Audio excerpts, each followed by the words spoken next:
licensed to view. This is a podcast on the internet, and it's Saturday morning, and Zach, I am feeling it, man. Dude, I'm feeling it too. I don't know what happened, but I don't know. I went to bed and I woke up at 5 a.m. this morning, and I felt bad for making you wait because I just come back from a run, so I just got out of the shower and everything, and by the time I saw your text, it was 20 minutes later. But Nah, dude, I woke up at 8 something because I'm in the middle. I have to quarantine again. Fuck, dude, you got test positive again? So my first test came back negative. Okay. Right? I think I tested too early into my symptoms. So it came back negative, even though that whole 2 weeks, I was sick, right? Right. So came back negative. I'm like, okay, cool. Let me test again. Let me go test again negative. That way I can go back to work because I know that I had it. I couldn't smell, couldn't taste. I felt like crap. So I go in the middle of my second week of quarantine. Yeah. I go test. It comes back on this past Wednesday as positive. So now now I had to quarantine. Now I'm quarantining all next week. I have to go. I'm going back on Monday to test again to hopefully come back with a negative result so I can go back to work. Dude. So I've been and I haven't been feeling worse, but it's intermittently, surprisingly. I don't know if it's a placebo thing or what, but interesting. Every now and then, right now, and honestly, I don't know if it's because I'm drinking some Arnold Palmer. I don't know if it's making my mouth feel weird or what. I don't know. Possibly. I've never really drank Arnold Palmer because that's the iced tea lemonade mix, right? I've never really done that before because I'm not a huge tea guy. I don't know. Iced tea, none of that stuff. I don't know. I only drink iced tea, like Brisk, Arizona, lemon iced tea, and then Arnold Palmer is kind of it's from hit or miss. Usually I just drink the Arizona fruit punch. Yeah, I think I had Brisk a little bit when I was a kid, but I don't know. It always tasted weird to me. I don't know why, but I always think of raisins or something like that. I don't know why it has that weird raisin dried grape kind of taste to me, at least. I don't know why. Yeah, I don't taste that particularly. Because I can't stand raisins. Yeah. Well, I mean, I don't know. I like raisins. I just haven't had them in such a long time. But the people who in school when I would see people, or even when I at work, I guess, but in general. On them little boxes? The little boxes, that shit makes me so grossed out, man. Makes me so grossed out. Those boxes in particular are and especially when you're eating out, they look pretty fucking gross. They're just nasty. Who wants to eat dried ass grapes? Go eat some regular grapes. But they got yogurt covered grapes or yogurt covered raisins, and those are pretty good. I don't know, man. I feel like you just drizzle some yogurt in anything, and it tastes pretty good. Visually, it's definitely more appealing, but the idea is still it's just a white blob at that point. Yeah, but it's still a raisin. Yeah. And I think raisins in general are gross. All right, well. Zach, it's the podcast. What have you been up to the last week, man? Oh, been a busy week here in the Grieger household, the household of one. I'm always back over here. So first thing that I did was that I did finish Dresden. Okay. Fuck, dude, what a goddamn roller coaster. That last 150 pages was fucking edge of my seat fucking shit, dude. As soon as I got to the point where it was I think it was around that part because as soon as he meets the elder fairies, not the queens, but they call them the mothers, I guess. But as soon as he goes and meets them, and he fucking Elaine betrays him like a goddamn bitch, fucking son of a bitch. Every fucking woman in his goddamn life betrays his ass. You should have known this. I know I should have. I don't know why. I mean, I kind of got a hint. I mean, I knew something was gonna happen because she said that she was raised by fairies, and then they went up to the fact that she was the summer emissary, and so I was like, okay, there's definitely some fucking shit going on there. But I didn't. I mean, the whole thing of the one summer lady being the main bad guy kind of threw me out of left field because I really thought it was gonna be the fucking one chick. I thought it was gonna be the winter lady. Yeah. Because they had said that she was and then they talked about the fact that it was oh yeah, they just see what you want me to see, and I was like, yeah, that makes sense because I mean his mom does that all the time, and Mab does that shit all the time, where they mean they only. They want you to know exactly what they want you to know. So it's at this point, it's yeah, fucking anybody could have fucking killed this summer night. That's the point. Yeah, but then they got the new summer lady that's nice. Her description was very cute. I like that. Um, but yeah, as soon as they made it on that fucking battlefield, that was like, oh my god, I Yeah, couldn't put the fucking book down. I know. Fucking, it was like fucking Lord of the Rings, like epic battle type Yeah, shit. You just got like fucking centaurs and like fucking goblins and and that's weird like fairies shit. whenever they do like fairy stuff, Mm-hmm. like the battlefield itself is like very much like super fantasy epic land. Well, it's super, yeah. Well, it's like the whole thing. It's in the fucking Yeah, in the clouds. clouds, there's like the stone tablet thing. Yeah, it's like the fucking Narnia shit with the stone Yeah. tablet, and then yeah, you've got the whole thing, and it's like it's all in the clouds, but it's like a parallel to Hmm. like Chicago below it, but there's no buildings, so it's just like the Chicago landscape, I guess. But yeah, that shit was weird. You had fucking giant bumblebees stinging goblins and shit. Like all he fucking, I mean, you've said it before, and yeah, I mean, he fucking blew out he shot all his fantasy guns in this fucking Yeah, book. It's like yeah. everything there. It's like fucking ogres, trolls, all that fucking shit was there. So Yeah, I'm trying to remember what's the next one. next one is Death Masks, which I Death have not started yet. I'm Masks. probably gonna start it today because I'm probably gonna go to the pool just to get out in my apartment. So I'll probably start it today. I'm trying to Um, remember what. the back of this one sounds intriguing. I'm He's trying fighting to remember what. Summer. He's fighting the Red Court champion, I guess. And then Susan's back, so that's gonna be a whole fucking rigmarole. I'm trying to remember which one this one was. Oh. Oh, okay, okay, yeah. So, this book is one of the installments of where I was telling you that Butcher does a thing like every couple books Mm-hmm. where he'll have books about like that focus on more of the like religious Mm. bad guy stuff, and Mm-hmm. this is kind of where you first meet them. Like Okay. Michael's in this book and stuff like that. So Okay. like, because I think like every couple books he'll do like a couple small arcs, and then he hits the big story beat elements, and this is one Okay. of the big story beat books. Okay. Um, I don't. I'm trying to see if you meet who I'm thinking about. Interesting. You don't meet him. I thought you did, but you don't yet. Okay. Okay, that's fine. But You meet yeah. someone else later. But yeah, so Deathmatch is coming up next. Probably start that today. Fucking Murphy, also in book 4, fucking finally getting in the goddamn game because Yeah. Harry decided to stop being a bitch and just tell her the truth. And I was like, you should have done this like fucking book 2, which Is this where they almost fight in eviscerated. Walmart? Yeah, that was the Walmart fight with like the weird giant chlorophene plant monster type shit, the Scooby Doo-esque monster. And she's like, "Oh, you weren't lying. Like you actually Yeah. do like magic as shit."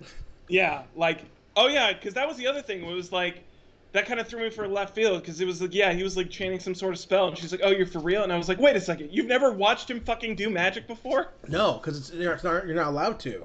Yeah, I guess so. You know, it's one of the rules. Like, even Harry being a wizard for hire is like rubs the council the wrong Yeah. way. He's already on the bad side of the council with that kind of stuff. Um, so yeah, but yeah, Murphy, more stuff with the gatekeeper, which was fucking cool when he showed up.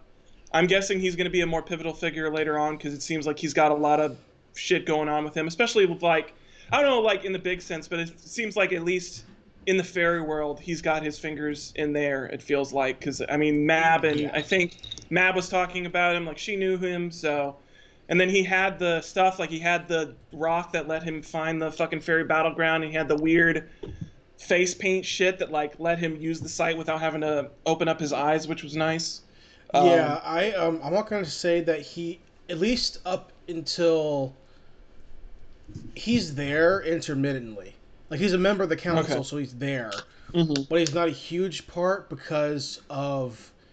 I'm not gonna spoil exactly what he's doing, but his title says it all. Like he's busy because of his title, Okay. if that makes sense. I assume it has stuff to do with the Never Never. Yeah, it's stuff to do. There's a reason why Yeah. he knows them. There's a reason why his name is what his title is. Like Yeah. that implies why you don't see him very often because he's busy doing what his title is. Right. And you see that later on. Like later on. Okay. Like, it's a thing where like only very certain wizards understand and see. Okay. And something happens to Dresden later on in the series, Mm-hmm. which gives him like, not really gives him, but he's in a position to learn something Mm-hmm. whereas most wizards aren't, and it's Yeah. because of what happens to Dresden later on. Okay. That's all I'll say. Interesting. And it's Yeah. hard for me to like not just tell you right now, like what happens, because I want to so bad. Because like It's all right, man. I'm getting there. You know, you're a getting week, there, 2 weeks, every book. I'm catching up. I'll probably be there by the end of the year. So, if I keep up this pace. So, but yeah, I'm excited to dig into it more. It was nice to see him in a book where he's not like completely debilitated magic wise. He hasn't had his power stolen or anything like that. But then I realized that I was like, oh yeah, he's not debilitated because he really can't do anything to these people. Yeah, yeah. So That there's really no point to like handicap him. So I'll say that too. That feeling of Dresden being the underpowered one, hmm it's always going to be there because there's Right. always someone more powerful in the classic shonen style. hmm But that feeling of him, of you as the reader being like, oh shit, like Harry's in danger, or Harry can't do something, hmm that drastically goes away later Okay. on. Like you're always like, oh shit, who is he gonna fight? There's always stronger enemies, Right. but you're at the point where I'm at. You're like, okay, Dresden's gonna figure something out. Yeah. Like he's that crazy. He's that like focused that he'll figure Okay. something out on how to survive or how to kill the enemy or whatever it is. Right. And you see him like I said a couple of weeks ago.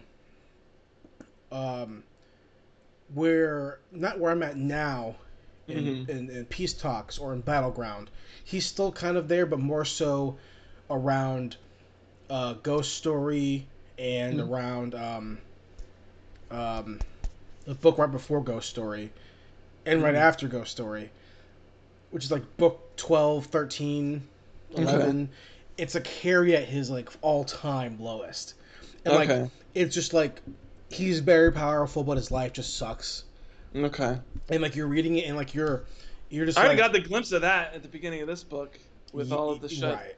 consequences with Susan and all that stuff, and then yeah, it's like basically looks like a fucking homeless person for like the. Yeah.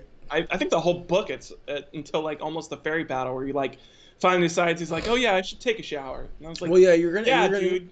if you progress enough, if you continue reading, you'll get to the point where I'm at or close to where I'm at, and you're gonna be like, man, like his life is complete. I mean, because it's 20 years, so you're gonna be like, oh shit, like it's completely different, and not in a bad way. It's just like you're gonna feel bad for the man. Yeah. So He's had some hard knocks in life for sure. yeah. So, For real. but yeah, so excited to get into Death Mask next. Some sort of update on that next week. Other things, I watched Transformers Cybertron Part 1, I guess, of this series that they're doing. Right. It's fine. It's fine. I don't know. It's fine. It's not bad. It's not fantastic. It's fine. I get what you're talking about with Optimus's voice. I don't know. It also is the thing where it's like, I guess Optimus is always like this, but it felt weird in this show where it's like, it felt like he's the only one that has an actual like robot voice. Like everybody else is just speaking normally, and then he has some weird robot filter on his shit. And I just I didn't understand it because then you hear like Alita talking, and you can just tell it's like a fucking regular voice actress that is just speaking, and then this guy's got some weird like filter on his voice that makes him sound, which I guess is like making him sound like Optimus. But I would almost just prefer they didn't have that because it got distracting at one point. I was like, why do they have this on? My reasoning was, and I didn't even think about this until like I was watching episode like 4 or something, and I was like, you know what? I bet it's because he's the only robot that has a mouth guard.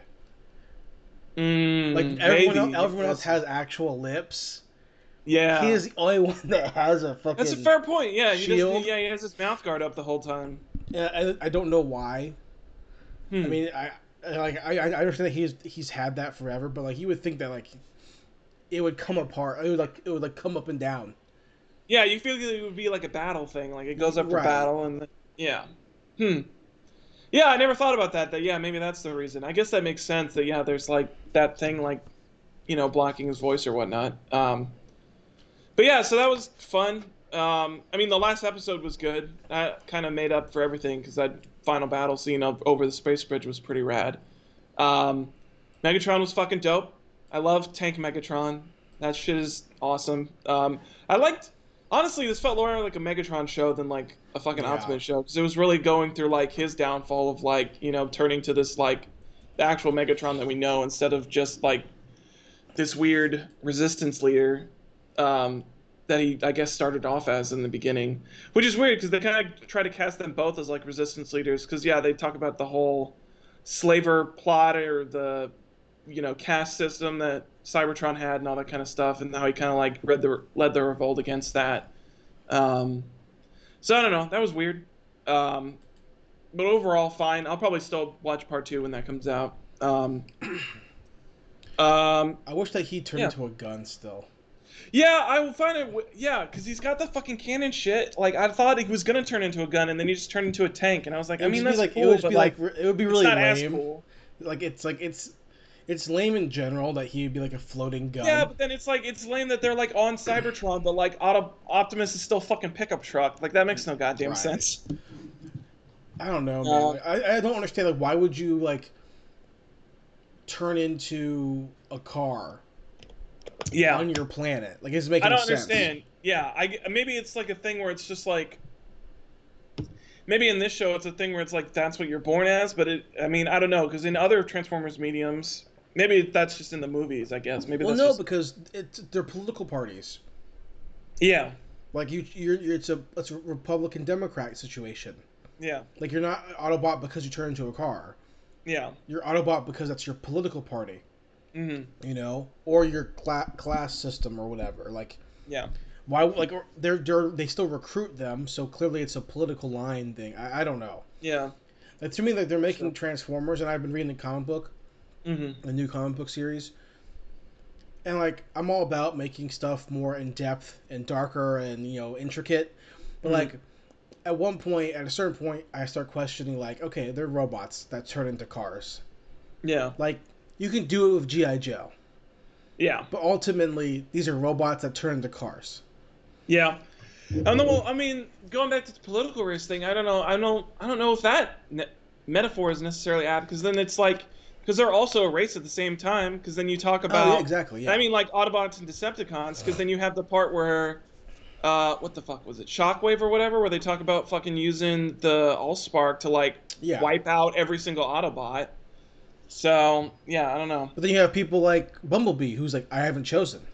Yeah. So that was another thing, too, because then it was like, I don't... Like, when do you get the marking on you that shows, like, that you're an Autobot? Because then you have Jetfire, who, like, turns away from the Decepticons and becomes an Autobot. But he still has this little Decepticon thing on there the whole time. Basically, the Decepticons were the coolest part of this fucking show, because Jetfire was fucking rad with his laser sword. And then you had Impactor, who was awesome. I liked Impactor a lot. I liked the story arc with Ratchet and all their stuff going on with the space bridge, and yeah. So that was the coolest stuff. So yeah, that's it for Transformers. There's not much else to say from that. I watched another show on Netflix. I don't know if you'd seen this one or watched it at all, but it was the new anime by the guy who made Devilman Crybaby, called Japan Sinks 2020. No, I saw stuff about it though. It's I don't know how it's a great looking show. I mean, the guy makes really good anime. I like his art style a lot. It's very distinctive, and I like that part about it. Right. It's one of those shows where everybody dies. Oh, okay. And all the characters that I like died pretty early, and the ones that were left kind of suck ass. Oh, okay. By the end. There's some cool stuff in there, but there's particularly a part which is like, it's weird to say that in like a 10-episode anime, but there was like this weird like 3-episode gap in the middle where it was just like, I was like, why the fuck are we even here right now? Like, what the fuck are we even doing? Like, I don't know what's going on. None of it made sense, and then you got back to just like the regular survival stuff, and I was like, okay, I guess now we're kind of at a point where, you know, I'm fine with where we're at, but I don't know. There was just a bunch of weird choices that happened in it. Oh, this is an old ass book.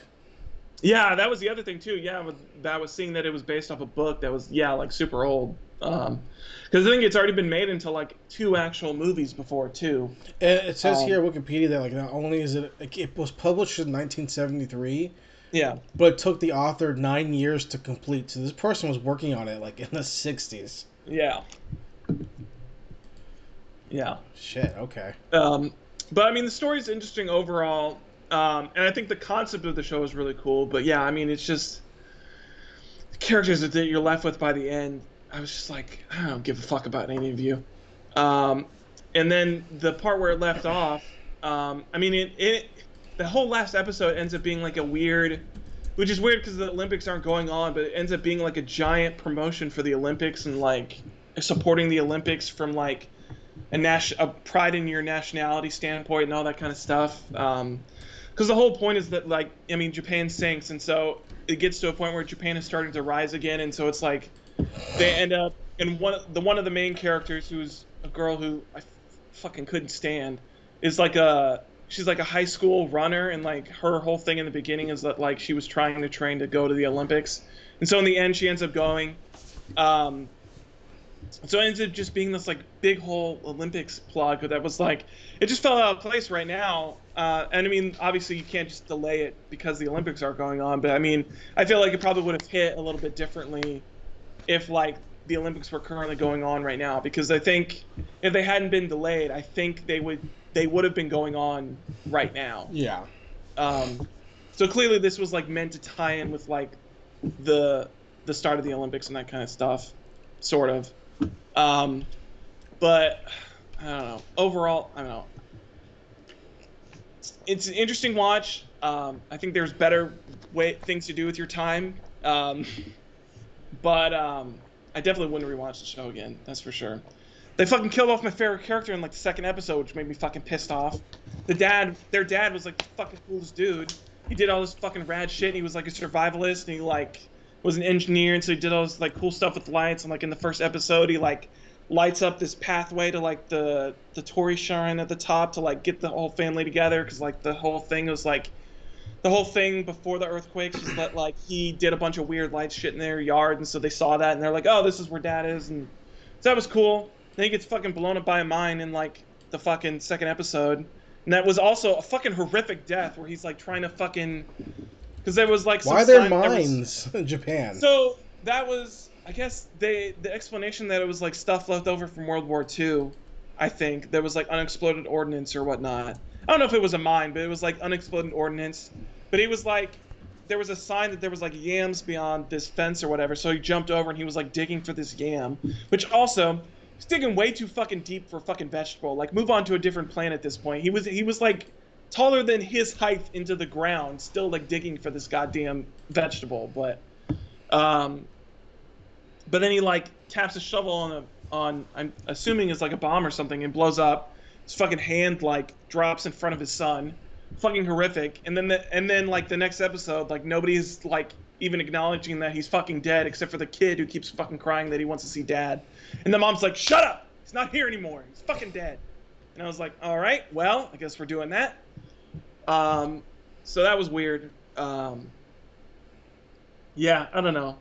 Probably give it like a 5 or a 6 out of 10 if I had to like rate it. It was like it had some parts that were good. Especially there were some, very, hard-hitting, deep emotional moments with some of the characters, but it was like a lot of those moments were like, that character's dead now. Right. Which sucked, especially because it was like one of the characters I ended up liking a lot was like one of the guys who was like childhood friend of the girl or something like that, and he was also a runner, but he gave it up for some reason, but he ended up like, having to run to like save this certain data or whatnot to try to help them figure out like what's going on with the earthquakes, and he gets swept away by a wave and they never see him again, which was fucking, god damn it. So many of the fucking interesting characters just get fucking killed off. I hated it. The only thing I've seen of this show was like on TikTok. I saw like some like kid who played baseball or something. Mm-hmm. And he was like running and like the wave hits him. Oh yeah. And like I didn't give a shit. I was like, okay, yeah. I don't care. He was like, I want to play baseball again or something like that, and I just... That was probably the scene where the guy's running because he was like, it's like a little sliver of concrete or something, and he's like running, and Yeah, because he was a track and field runner. Track. So, Okay. He was like track and field, and so yeah, it was like he was getting to the point where he was starting to run again, and yeah, he like ran and you get swept away by a wave, and I was like, okay, that's the last character that I fucking like. Right. They did have a fucking YouTuber show up, so that was fucking weird. The day was saved by a YouTuber. I don't know. He was a weird character. He was like one of those characters that like he could literally did like no wrong. Like he was one of those infallible characters that was like the fucking super genius and all that kind of shit. He fucking shows up with like some weird like parachute propeller shit and like shows up in front of all the main cast and is like, all right, I'm part of this show now. And I was like, all right. Now so yeah, it's a real life YouTuber. No, it was just based off a YouTuber. Oh, okay, gotcha. It was just. I mean, it's just clearly he's supposed to be like a big YouTube personality, but he's not. I mean, he's not like a real person. So yeah, that was that. Japan 2020. Don't check it out if you have anything better to watch. Yeah, it sounds bad. And then the last thing I watched was my Criterion Seven Samurai. Didn't realize how fucking long this movie was. Yeah. Half hours. I didn't check beforehand. I was just like, oh, it's probably like two and a half hours. It'll be fine. And then I was like, oh, damn. It got to the point where it was like almost at the intermission. And I was like, fuck, this is going on a really long time. And I looked up and it was like 3 hours and 20 minutes. I was like, fuck. And then the intermission played and I was like, fuck, are you kidding me? Yeah. This movie's so long, it has an intermission? Where the fuck was this in Avengers? But overall, I liked it a lot. It's a pretty straightforward story, honestly. Oh, yeah. It's weird that, like, I mean, you obviously know this already, but it was weird for me watching this for the first time. It was like, how many movies fucking ape off the stuff that Akira Kurosawa does in this. Even just, like, thinking, like, to the fucking Mandalorian, where, like, a whole episode of The Mandalorian is just fucking Seven Samurai, but it's just the Mandalorian and the other chick. This is why people say that George Lucas isn't original, because he... Okay, so it's this cycle, right, where Kurosawa makes, like, Yojimbo and Throne of Blood and Hidden Fortress, and even some of those things are based on Shakespeare. But, like, Seven Samurai, in particular, Yojimbo... Yojimbo is the... Hidden Fortress. Dirty Harry was a rip-off of... Or not Dirty Harry. No, Man with No Name. Man with No Name, yeah. So you have Man with No Name, and then after that you have Star Wars. Yeah. And Star Wars just pulls all those elements into it. So, like... So what specific Kurosawa movie does Star Wars pour from? That pulls a lot of, I believe, Hidden Fortress is a big one. Okay. Elements of pretty much all of his samurai movies, he pulled elements from. Right. You know, like the character of the Man with No Name is literally Yojimbo. It's literally Yojimbo. Right. It's the entire story of Yojimbo. And then Star Wars, it's a lot of the elements of the samurai elements that take place. I mean, the Jedi are just samurai. Right. You know, so in... Samurai with magic powers. With space wizard samurais. Yeah. You know, and while that's a very clear distinction, I mean, it doesn't bother me. But it's very clear. That's been recycled. Yeah. You know, 1,000 times. And while... once you understand that, it does kind of take away some of that. So, like, if you go back right now, if you watch Yojimbo tomorrow, and then go back and watch The Man with No Name, like the first one, was it Fistful of Dollars or whatever? Yeah. If you watch the first one, you're gonna be like, oh man, that's like verbatim. It's like that blatant. Yeah. Well, here's the story. The story of Fistful of Dollars is like what? Unnamed cowboy comes into the town and tries to fight off a bunch of bandits or something. He's fighting off. Well, there's a civil war going on between two rivals in the town, and he promises to work for one person, and then promises to work for the other one, and hope that they kill each other. Yeah. Right. Okay. Yojimbo is an unnamed Ronin, walks into a town, and promises to work for one rival thing, in the middle of a rival town between two battles or whatever, and promises to work for both of them, hoping that they would take each other out. It's literally the same movie, just one happens to have guns, and one has swords. Yeah, it's the same thing, you know. And it's not bad. It's just like, do you want to see Toshiro Mifune do it in Japanese and in black and white, or do you want to see a spaghetti western do it? Yeah. So I got you. You know that's. And again, like I said last week, Seven Samurai is good and everything, and it's legendary. But I don't rewatch it. Yeah, I don't know if I could. I mean, it's one I could definitely feel like it's one of those movies where like I don't know. I feel like I'd have to be in a particular mood to rewatch it again, especially because it's just like it's like wanting to rewatch The Lord of the Rings, where it's just like it's such a huge time chunk. Yeah, well, Lord of the Rings I rewatch all the time. Yeah.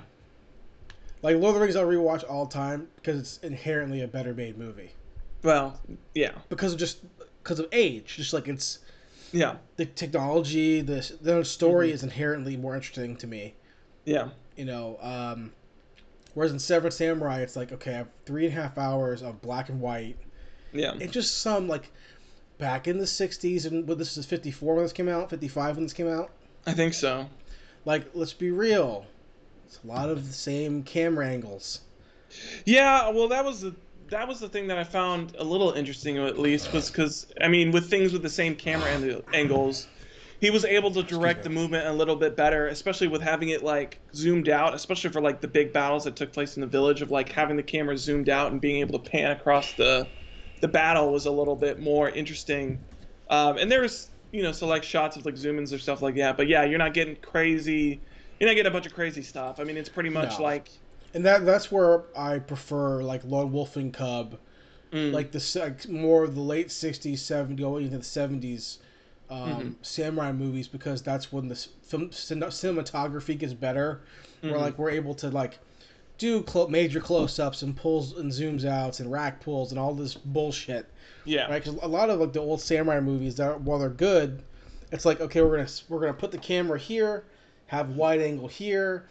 And Seven Samurai has a lot of that, like, hey, we're clearly on a soundstage kind of thing, and like we're gonna be pulled back and it looks like you have the matte painted background, and it's kind of obvious, and like, of course, it doesn't take away from like the quality of the story, but like, you'd be an idiot to be like, yeah, old movies don't like. I'm trying to say, like, if you watch Turner Classic Movies, and like. That's all. Like, I have a coworker of mine, you know, who is he's 66, right? So he grew up watching all those movies. Like, he loves old ass movies, like all the Humphrey Bogart shit, all that stuff. Yeah, loves those movies. Talks about them all the time. I'm like, yo, those movies are good. I'm not saying they're bad, but I'm saying we have progressed so much since 1940. In terms of ability to make movies look better. So if I'm given the option between watching Seven Samurai and The Hobbit 1, which I can't stand, I'm probably still going to pick Hobbit 1. Yeah. I don't know if I'd pick The Hobbit, but... I'd rather watch them sing in the fucking Bilbo Baggins' house. I don't know. I really don't want to watch them go GoPro through a river in the middle of fucking barrels. I'd rather watch that than watch 3.5 hours of fucking slow, uninteresting sword fights. Yeah. Well, that was the thing that I found a little bit interesting, because, I mean, especially off of playing Ghost of Tsushima, where it's just like, especially the way that the action is directed in Seven Samurai, is that it's just a lot more sporadic, especially in, like, the actual village battle. I mean, you've got the stuff that is a little bit more, like, you know, graceful and a lot more choreographed with, I don't remember what the guy is, but the actual, like, I don't know what he actually is. I don't know what his name is, but he's like the best samurai out of all of them. The one that like has the quick draw, like when they're recruiting people. So you've got him, and so like he's got good swordsmanship, especially when he's like in those like one-on-one duels. But like a lot of times going around the battlefield, it's just people like fucking swinging shit and like yeah, and so it's a lot more chaotic. And so I enjoyed that aspect of it. Of, like. It felt like watching like a documentary battle almost, instead of like some weird like choreographed action movie or something like that. But yeah, so I watched that. So that was fun. I don't think I'd watch it again, but Police Story's next. So and that talk about some choreographed action there. That's gonna be some good stuff. I can't wait to get to that. But yeah, I'll try to look for some other Akira Kurosawa stuff. I mean, I've heard you talk about Throne of Blood, so I'm interested in looking that one up. Is that the one with the fucking sick jacket, with the guy with the red jacket with the moon on the back? Is that? I don't remember. When I think of Throne of Blood, I always think of him in the armor.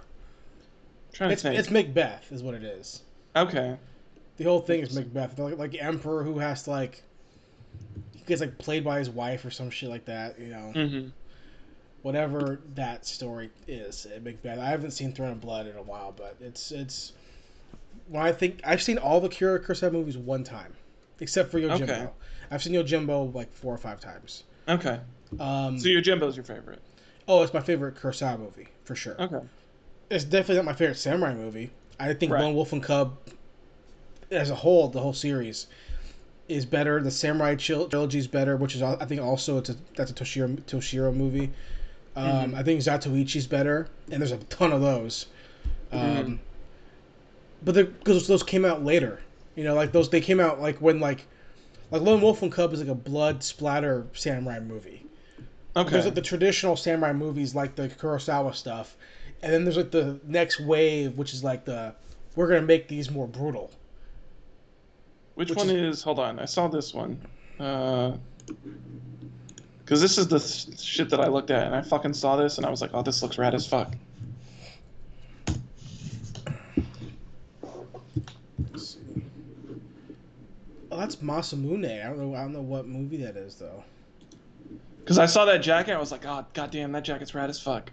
Let's find out. Because I just thought I can't place it. Bright red with the fucking hat circle of moon on the back. I was like, oh, shit looks sick. It looks like Masamune is what that looks like to me. Okay. It says Dreams. Dreams? Is the first thing I Googled, I found Dreams. Interesting. Might be Hidden Fortress though. Okay. I don't know. I can't place that scene, that picture. I gotta find that out. I'm sure you can find it in like 2 seconds. Let's find it. Because that's the next on my list. But everyone has that in, because that's the image that fucking draws me in, dude. Oh, that looks so cool. I don't know, man. I can't place that in my mind. Let me see. Oh, is it Ran? What is Ran? Is that Akira Kurosawa? Yeah, that's a Akira Kurosawa movie. That looks like Masamune to me, though. Like this famous samurai Masamune. Okay. And if it's in color, it has to be the later stuff. I think it's Ran. Okay. Yeah, that's Ran.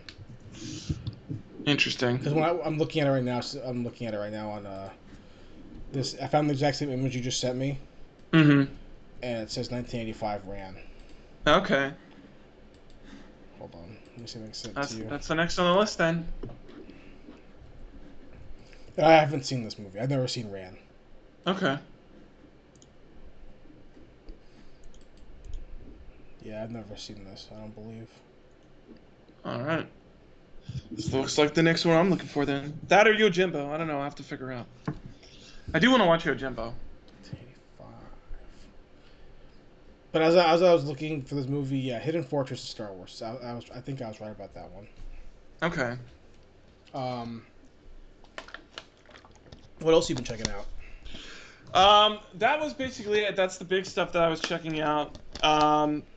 Nothing else too major right now. Still playing Ghosts. Not playing it as often because, like I talked about last week, that cycle is fucking killing me, dude. That there's like no variety. That shit is like draining on me because it's really just like, I mean, not to harp on it too much, but it's really just like you follow somebody, you get in a battle, and then the only kind of like real difference is like you've got the mythic missions, which always have like interesting stuff. Where it was like the one was like kind of a scavenger hunt for one of them, which was like interesting at least because I wasn't just like chopping down people the whole entire time. I was actually like exploring the world and like trying to, you know, do a little bit of a like actual like quest. Or you have like one-on-one duels and like Right. that's as much as the variety gets. It's like either you're facing a bunch of people, or you're having a one-on-one, and like that's as far diversity-wise as the fucking mission types get. Yeah. But yeah, I don't know. I'm liking going around as a Ronin at least, and the game looks gorgeous, so I mean it's got that going for it. Where it's like it's not boring to explore it. It's boring to play it, if that makes sense. No, I completely get that. I haven't touched it since. Yeah. I haven't touched it since that first week. Yeah, but yeah. Other than that, I haven't been checking too much else. Jason, what have you been up to this week? What I've been up to, I've got a couple of different things. I want to start out with something that I never thought I would say. Okay. Is that I never cared about plays. I don't care about musicals. Oh, I love musicals. I never. I wasn't in theater like you were. Big musical guy right here. I know you were. I think you were a stage tech or something, right? Yeah, I was doing behind the scenes stuff. Yeah, for 2 years. The closest thing that I did to the theater was when I was in elementary school. There was a Christmas play, and I said, "Fuck it, I'll do it." And I was supposed to be like elf number 3, and I just never showed up. What? You weren't elf number 3? I just never showed up. How could we finish the story without elf number 3 there? I don't know. I never saw the play, so I don't think it happened. So I don't like musicals. I've never cared about them. Well, I can't say I don't like them because I just never watched them. Okay. The closest musical I've seen was like in high school, like fucking Joseph in the fucking multicolored battle jacket or whatever the fuck. That one's overplayed, honestly. The multicolored battle jacket. I've seen that. I've seen like fucking Little Pet Shop of Horrors. Mm-hmm. That's the right name. I've seen that. Little Shop of Horrors. Little Shop of Horrors. Yeah. I've seen those like high school-y plays. I've seen those. I've never watched the movie. I've never seen fucking what's the other one that everyone loves? Oh my god, I mentioned it on the podcast a few weeks ago. Everybody loves. It's a movie. It's a movie with like Tim Curry's in it. Yeah, Rocky Horror. Rocky Horror, which is not a high school play. That would never be shown in high school. I've never seen Rocky Horror. I have no desire to see Rocky Horror Picture Show. I think from what I've seen of it, I think it looks completely like trash. People love it. I get it. It's got that B-movie flair to it. And honestly, I think a lot of people like that movie because, like, I've watched it. It's not that good of a movie. I mean, honestly, it's one of those movies where, like, Tim Curry carries the whole thing. And, like, if he was in it, nobody would care because, like, that movie's garbage without him. So I didn't know. Hold on. There's someone in there. I know Meatloaf's in it. Susan Sarandon is in it. Susan Sarandon's in it. I know that. It's like early Susan Sarandon, like before she was even big, was like, she's in it. Tim Curry's in it. I'm trying to think of another actor Meatloaf who's in it. Can't remember who else was in it. There's one guy that is like. I might be thinking of just Meatloaf then. Maybe. But I've never seen it. I'll never watch it. I never will watch it. Don't have any desire to. I understand that people really love that movie. It has a really huge cult following. I get it. It's probably the equivalent of how I feel about Jackie Chan movies, or how I feel about like fucking Commando or Predator. I get it. Like for people who love those kind of movies, they probably don't necessarily love 80s action movies. I'm the opposite. I love 80s action movies, so I get it. I understand. To each their own. But for this thing I'm talking about, I never thought I would watch it because I had no desire to watch it. Okay. And I spent the last 5 years seeing people on YouTube, on BookTube, on all this stuff praise this thing so fucking much. On BookTube, okay. Yeah, just because book people love musicals apparently. That's true. Book people do love musicals. So, and I'm a book person. I don't. It's a different realm. A book person. Yeah. So wait, I got it. What is it? You watch Cats. It's all right. I got you. I've been totally wanting understand. to. Look, I would want to watch Cats too. I totally get it, Jason. I swear, I think Cats was on HBO Max. I thought, and I wanted to watch it. I think it is. It's not though. Oh, no, if it was, it was when it first came out. I wanted to watch it though, but Disney Plus. Okay. Got a musical a month ago or whatever, and it's a famous musical, and they filmed it, the stage show for Disney Plus. Okay. And it's called Hamilton. Oh, you watched it? I actually haven't watched this. I watched Hamilton. It was a random like Wednesday night or some shit, and I was like, I'm gonna watch this, whatever. I've heard some of the music, and I like the music in it. I just haven't sat down to watch the musical. No, and my girlfriend's huge musical person. Like was all Right. theater all throughout high school. All this she Mhm. understands the appeal and she understands all the things that I don't understand. Right. So I'm like, fuck it, let's watch it. So I'm watching it, and my first question was like, hold on, you're telling me there's only one set? Yeah. There's only one set. They don't put no backgrounds. It's one set. You get one background, and then the set changes with the props that are on the set. That's how the set changes. That's not how a set. That's called a prop. So I mean, in a play, that's a set change. so I'm watching this and I'm not impressed at all. Mhm. Like I'm watching it, I'm not impressed. I think the songs are fine. The songs sound fine. From what I've seen of it, it doesn't even really look like. Honestly, the stuff that they have on the stage is not that much. Because I've seen plays that are much more. There are plays that are much more intricate with their set design and like what they have going on and scene changes and stuff like that. From what I've seen from Hamilton, there really isn't much going on with it, which I get because I mean there's a lot of people on there, and I feel like Hamilton, especially from what I've seen from it, is a lot more emphasis on like the songs and the dancing, and that is probably the bigger part of that rather than Most like the actual... they have a table here or a table Yeah. there or a desk here, but their stage spins.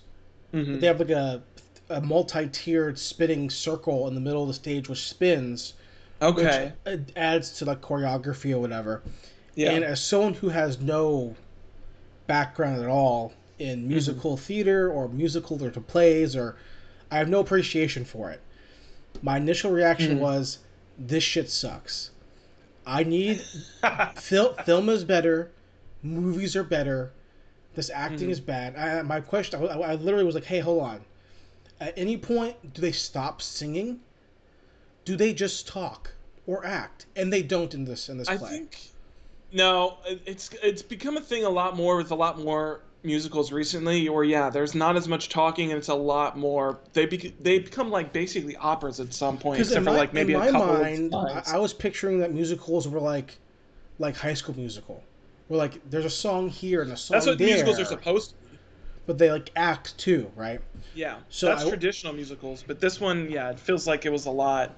Because Cats is the same way. The actual stage show of Cats, from what I've seen and what I've heard on like listening to people on YouTube and stuff like that, it was like it's along that line too, where it's like it's a lot more of just like song after song after song, and there's really not that much dialogue in it. Well, so I finish it. It's like a long ass play. It's like fucking 3 hours. It's like 3 hours, yeah. So it's long as fuck. The camera work, not much. There's a couple times where they do a ECU or whatever on Hamilton or whoever they're doing. Most of it's pulled out so you can see all the dancing, and I get that. I understand that. For the medium, I understand. I finished it, and I was like, okay, that was fine. Like, it was fine. Overall, it was fine. All week, dude, I can't get these songs out of my fucking head, man. Yeah, dude, they're catchy fucking songs. All week have been out in my fucking head. Like, well, there's the one I haven't listened to all of them, but the ones that always get me the most are fucking King George's songs. Those songs like fucking get in my ear. It wasn't even. It's the song called "Wait for It," which is Aaron, which is the black guy who's playing Aaron Burr, and so I'm watching the movie or whatever you want to call it, filmed play, whatever the fuck it's called, and there's parts of it where I'm getting because I don't like Hamilton.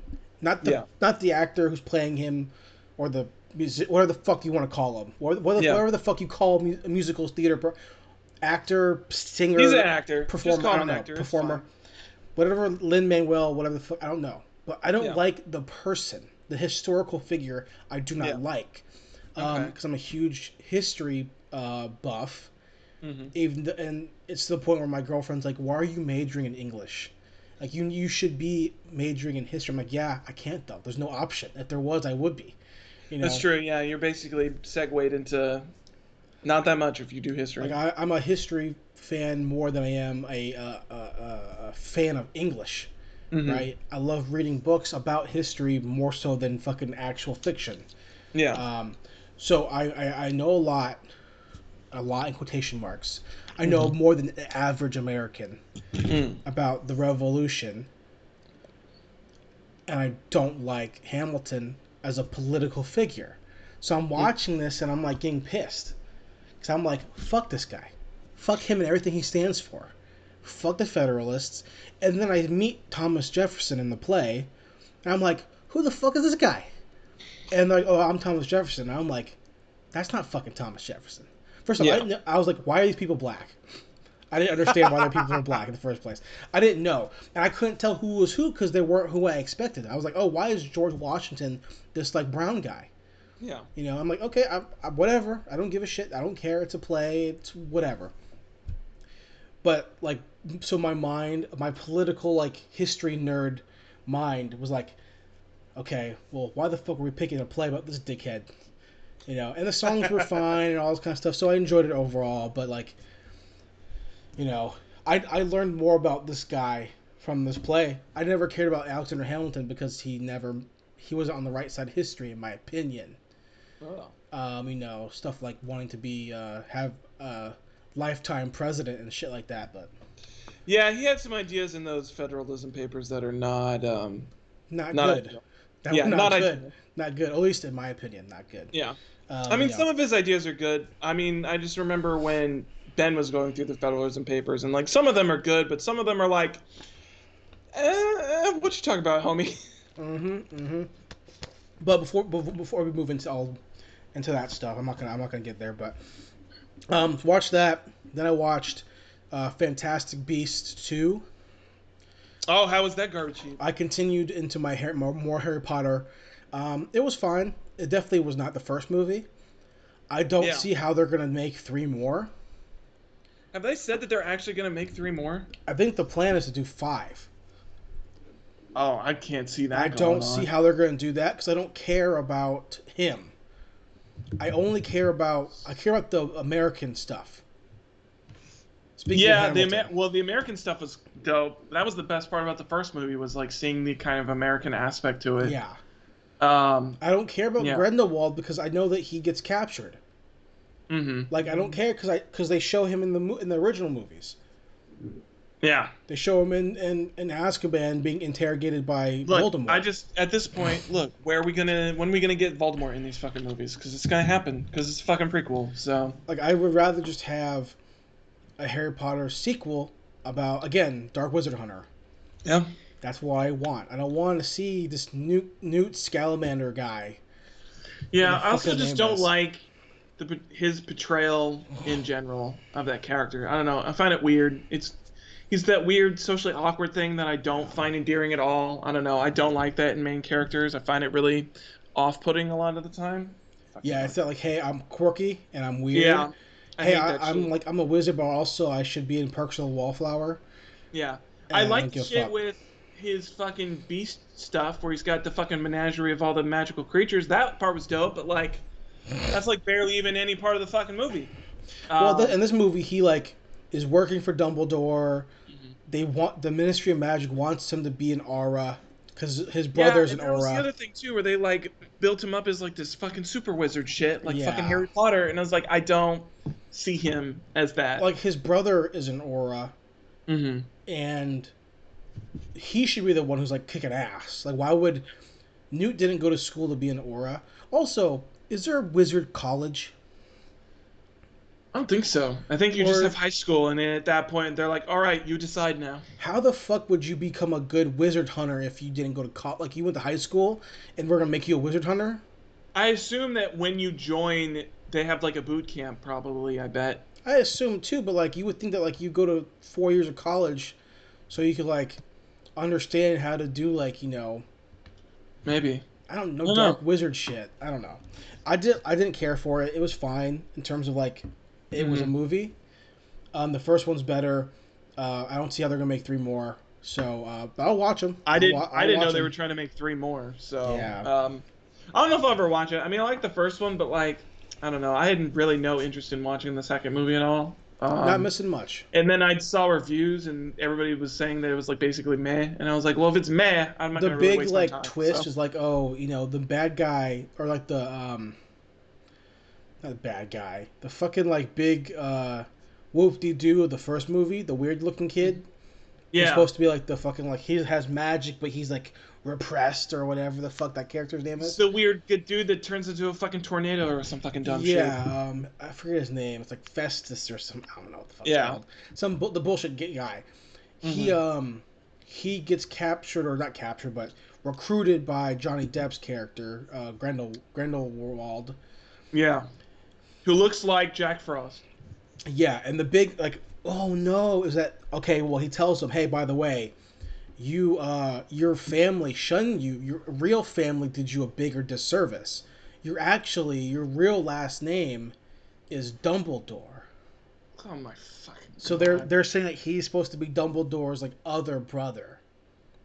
Oh, I thought. Well, that's better. I thought he was gonna be like he was Dumbledore's kid or something. Dumbledore's gay. Remember, Dumbledore's gay. I forgot. Yeah, I forgot. Dumbledore's gay. Obviously, they can have kids if they adopt someone, but who wouldn't be a Dumbledore? But like, it's supposed to be like, oh, you're like the long lost son of or brother of like Dumbledore, then the Dumbledore sister, and then the other Dumbledore brother, like all this shit.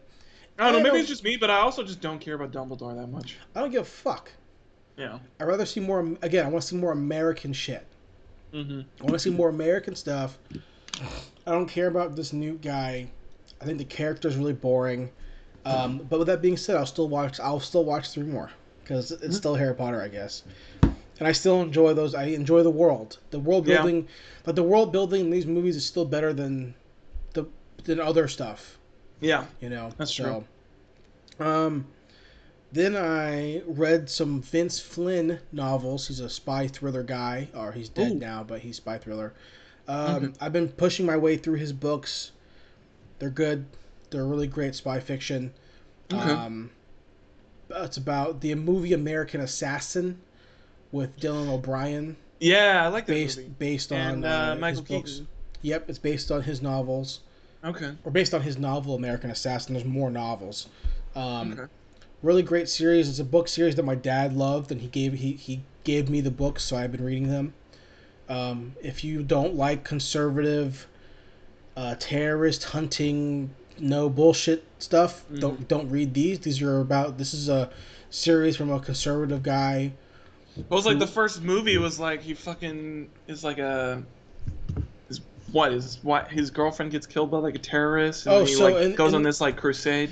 In the book series, it takes place like the guy is Mitch Rapp is the character, but he's older than the character is in the movie. He's like they aged him up to match Dylan O'Brien, but his girlfriend gets killed in a terrorist attack in an airplane called the Pan Am bombing, which is real life terrorist attack that killed a bunch of people on the plane, and he gets recruited from the CIA to become an assassin. Like he's not a spy. He's literally like the CIA is like, hey, we have to do something, and we're gonna make Solid Snakes, and that's pretty much all it is. It's him being Solid Snake through all these books, and it's 24 Jack Bauer, Kiefer Sutherland, Solid Snake esque spy stuff, but his job is to just kill people.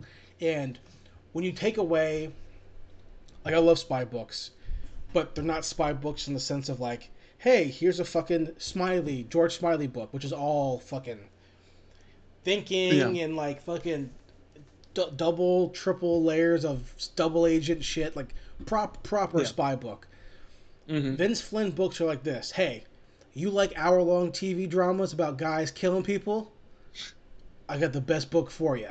And that's all it is, and that's fine with me. Okay. So, and they're very fun, action-packed, like hoorah, like revenge-filled, action-packed books. Okay.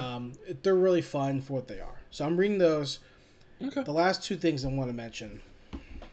Yeah, man. Lay them on me. Before we move on to news. Excuse me. I mentioned last week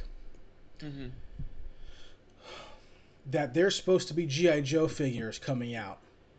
Dude, that was the update. I went to Target and I tried to find them, and I saw the little basket that was empty. And I was like, motherfuckers. So, Hasbro posted on their Instagram and their social media being like, these are coming out 8/1. August 1st, they'll be in stores. Target was like, nope, the street date is 8/14. Everyone on Twitter and social media is like, hey, Hasbro, Call Target. Yeah. Get this shit figured out. Okay. I'm scrolling through social media, YouTube, toy hunt videos, all this stuff. Some Targets are putting them out. No Targets where I'm at are putting them out. I've been to Target every day for the last week trying to find these fucking figures. Cobra Trooper, Beachhead, Cobra Island, Baroness 2-pack. Yeah. And there's another reskin of, what's his name? Fucking... Ripcord, right? No, black guy. What the fuck his name is? I forget his name. I don't remember. These 4 figures. I've been trying to find them. Can't find them anywhere. I'm checking fucking inventory checklists on YouTube or on Google, Pop Finder, Brick Seek, whatever. I'm checking UPC codes every day. Yeah. Trying to find these figures to be in stock. No one has them. And by the time 8/14 comes around, I guarantee I won't fucking find them because they're Target exclusives. I'm gonna go on Amazon or fucking eBay, and I'm gonna see these $20 figs for fucking $60, which I already am. Yeah. So that bothers me because Hasbro is fucking bullshit. And then my frustration would stop there if there wasn't more bullshit. Tell me other bullshit. On Monday, the AEW figures exclusively at Walmart were supposed to drop. Okay. I've been to Walmart every single day this past week. Multiple Walmarts a day. 3 Walmarts a day. No figs. No figs? People reach out to the guy. His name's Jeremy Padower. He runs the AEW figure toy line for the toy company that he works for. Jazzwares or whatever. He's like on Twitter, I'm going to reach out to Walmart. I'm going to see what's going on. Right. He posts some tweets. Hey guys, they're going through a big reset in their toy aisles. So every Walmart is going to be, putting them out when they can. They're on pallets. It's COVID. All this bullshit. So I go to all these fucking Walmarts and I see the reset happening. There's a piece of paper attached to the fucking racks with the plan there. On the paper it says implement date week of 8/3 or whatever. 12 a.m.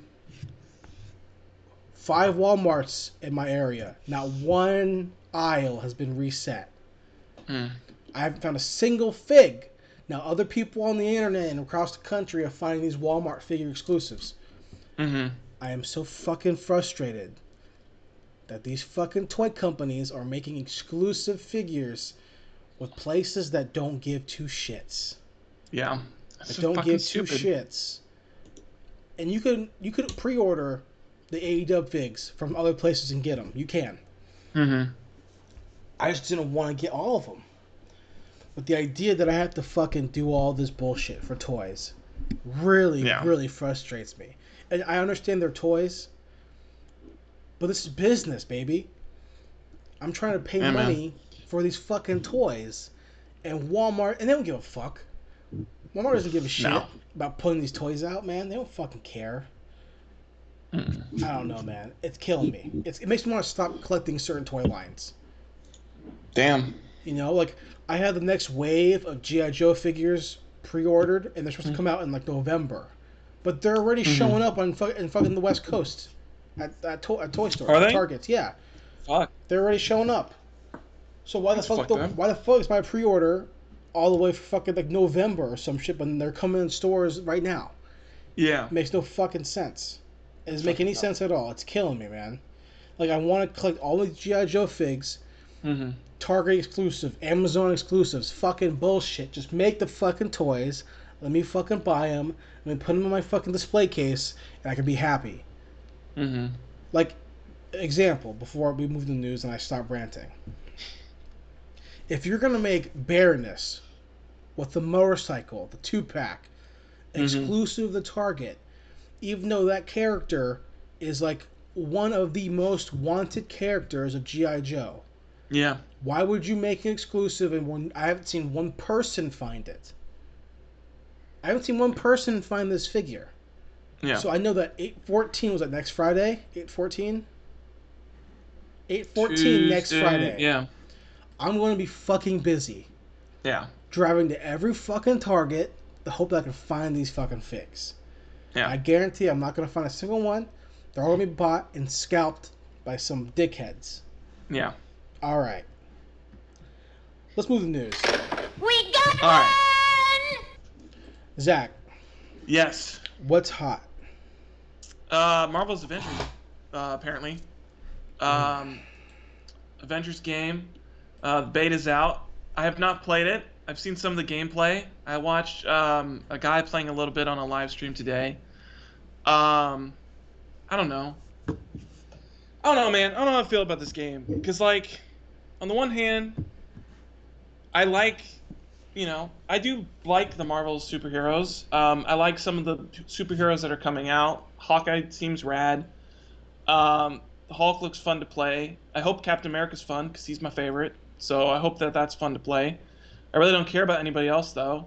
At least from what they've announced so far. Maybe Spider-Man, which I guess is a tie-in to this as well. But I don't know how I feel about this. Because I fucking hate Destiny games. And this is just like a giant superhero Destiny game. And I hate that shit. I hate that Anthem, Destiny, Borderlands. Well, not Borderlands, I guess. But that, open world, constant, like, quests, group boss raid type of games. Wait, I don't know. That's not what my this is? thing. Yeah, it's like a what is it? What are they fucking what's the fucking fucked up term they use to describe these? Live service. It's a live service game. So it's like you pay the original $60 and then all the DLC is free, which I guess is better than Destiny where you have to fucking pay for the expansions. But all the DLC that comes out is free. But it's the constant live service thing. So, like, the single player is probably going to be dog shit. And then the whole hook of the game is, like, constantly doing these, like, online quests and raid battles and stuff like that. And, like, that's going to be, like, the real hook of the game. Have they showed any of that yet? They showed a little bit, and they've been having these, like, war tables, which is, like, their, like, developer updates, sort of. And, like, I mean, they've described that kind of stuff in, like, those developer updates. Because I've watched, Max has watched a few of them. Because, I mean, I feel like Max is on the same wavelength as me, which is, like, he's interested in the game, but he doesn't know how interested he is yet. So I've been watching the war tables with him. And nothing that they've shown in these war tables, first of all, nothing character-wise has really pulled me out from these war tables. And the whole business model that they have is something that, like, I just don't enjoy at all, which is that live service Destiny type of shit. Just the constant upgrades, like the Anthem, Destiny, all that type of... I'm trying to think of another example, but those are the two that, like, jump into my head. I looked at the gameplay from, like, just YouTubers, and the gameplay looks like shit. Yeah, I don't know. I mean, it looks like we're 10 years ago. Yeah, I mean, well, the original, like, trailers that they had looked like fucking, like, early PS3 type shit, like, which the actual, like, it looks a little better from that, but I mean, I looked at gameplay. I posted a link in our news doc from Rad Brad, which is obviously a really big YouTuber, like Let's Play YouTuber, and like graphically and polygonally, the game looks fine. Yeah. But in terms of it being a game in 2020, it looks like a game from fucking PlayStation 2. It looks like a trash game. It does not look good. It does not look fun.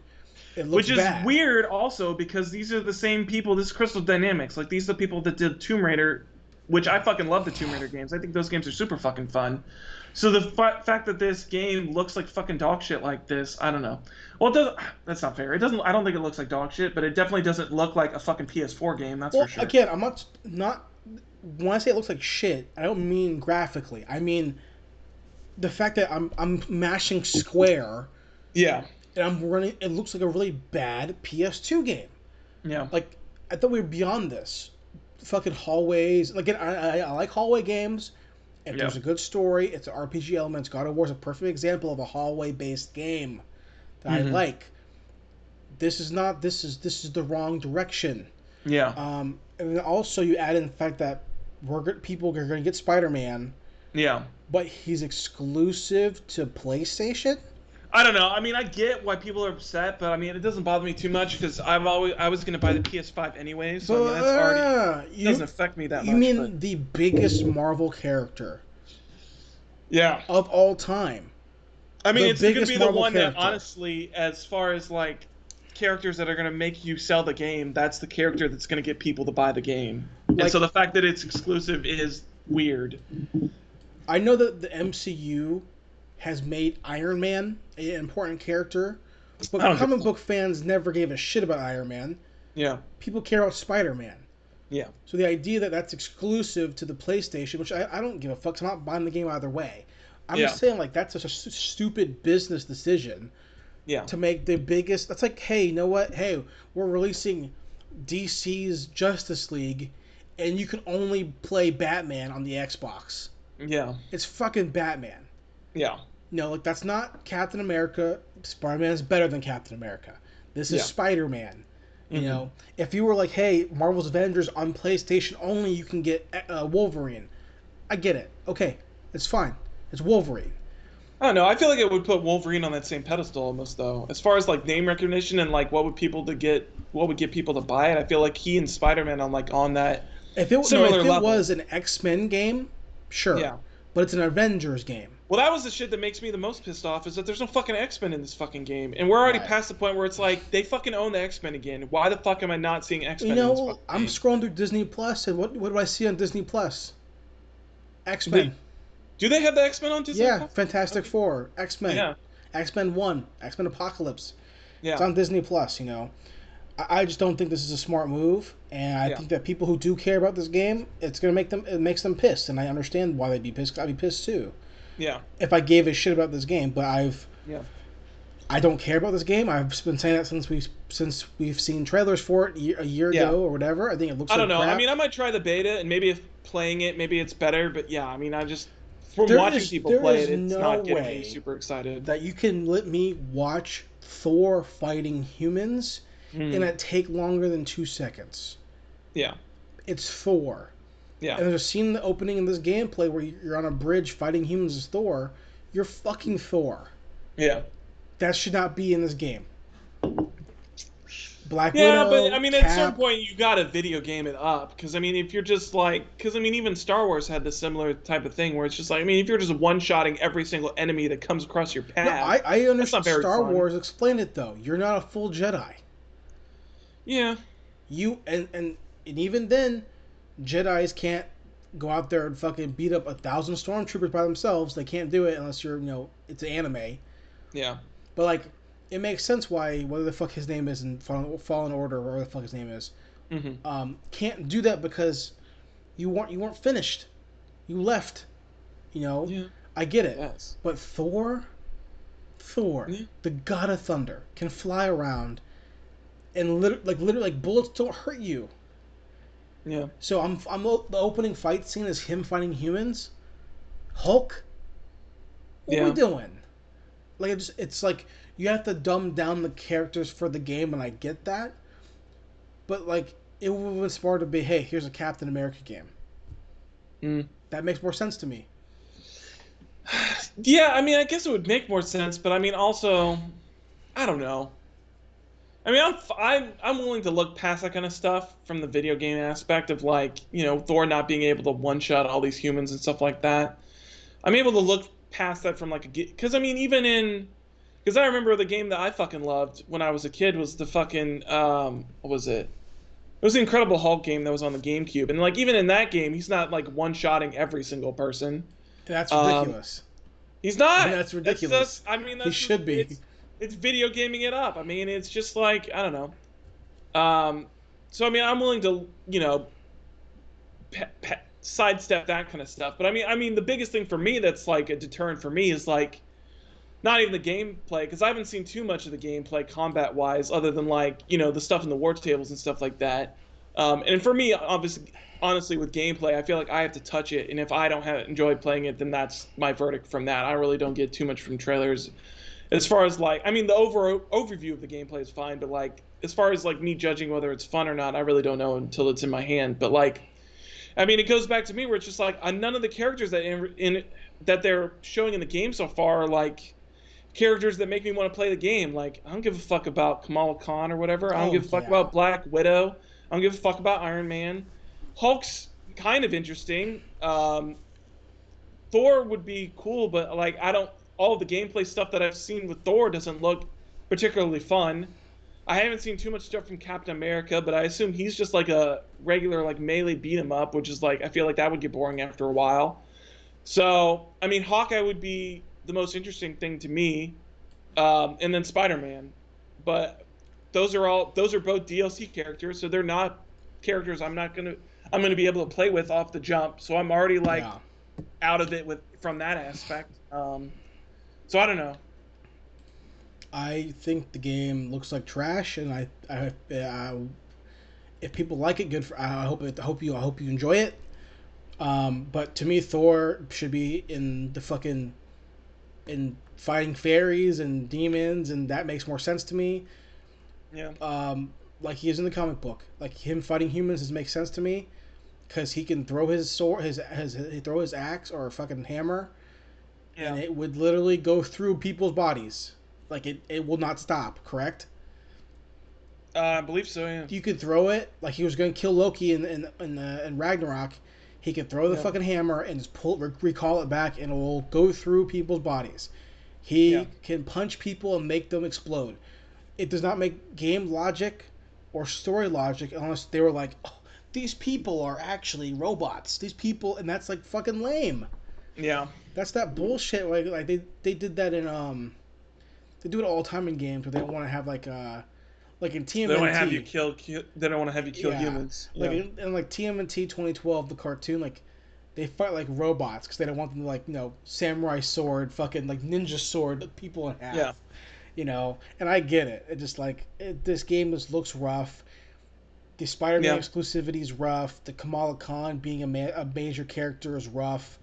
Mm-hmm. Like I mentioned on the podcast a while ago, when that happened, like she's not a popular character and she never has been.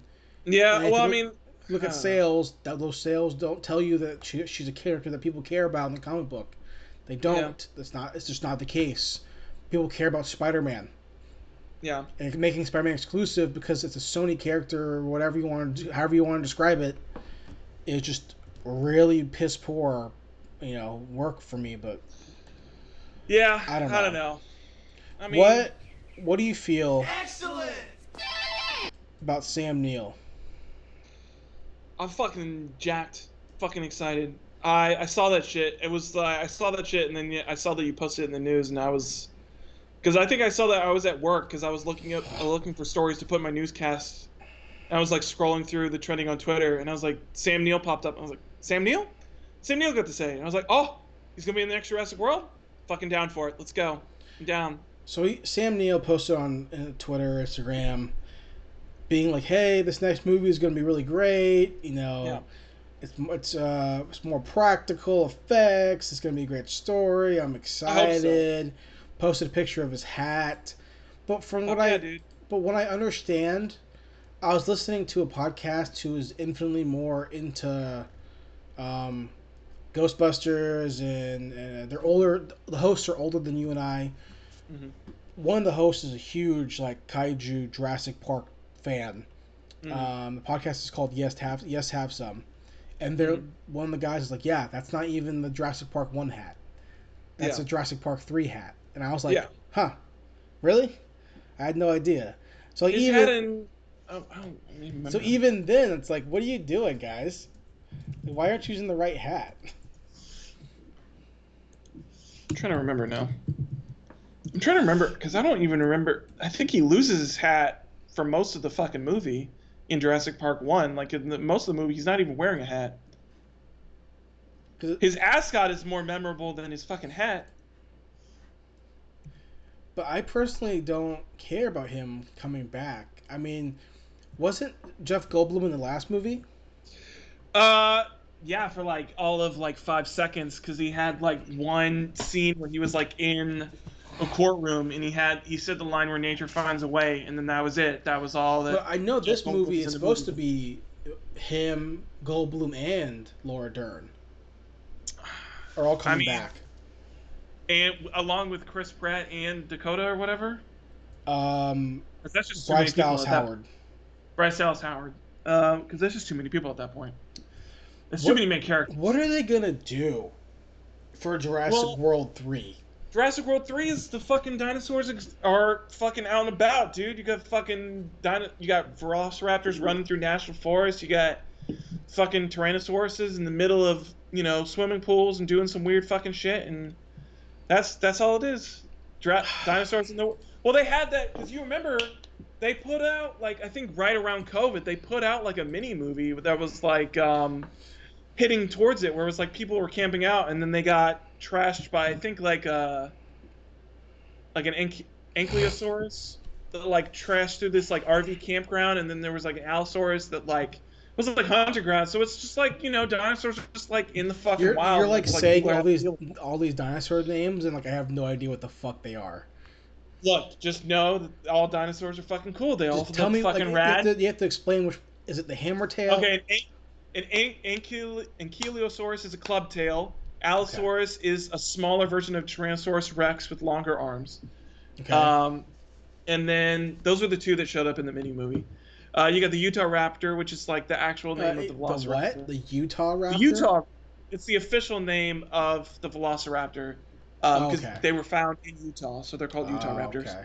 Okay. Because that's the actual one that has like the claw foot is the Utah Raptor. Right. Okay. They're also the ones that are supposedly in Jurassic Park 3 because the Utah Raptors are the one they think had feathers on them, and so they thought that those were much more closely related to birds. I want to ask, like I really do. Want to ask why you give so much of a shit about dinosaurs. I love dinosaurs, man. I don't know. I love dinosaurs and kaijus, man. Before the words could escape my lips, I think about like how many times I've explained like Kamen Rider to people. Yeah. Or like Battleizers from Power Rangers, or like Megazords, or like stuff like that. And I go, okay, I get it. Like I get it. I understand. I just don't like dinosaurs, which we've talked about 4,000 or 5,000 times in this podcast. I just don't like dinosaurs. And even like the Super Sentai, the kaiju portion of Super Sentai, I don't give a fuck about. Right. I like the Sentai part, which is why I prefer Kamen Rider. But like, hearing you talk about dinosaurs, and like, still visibly excited for Jurassic World 3, even though 2 and 1 were bad. First of all, 1's okay, 2 was bad. 1 is okay, and 2 is trash.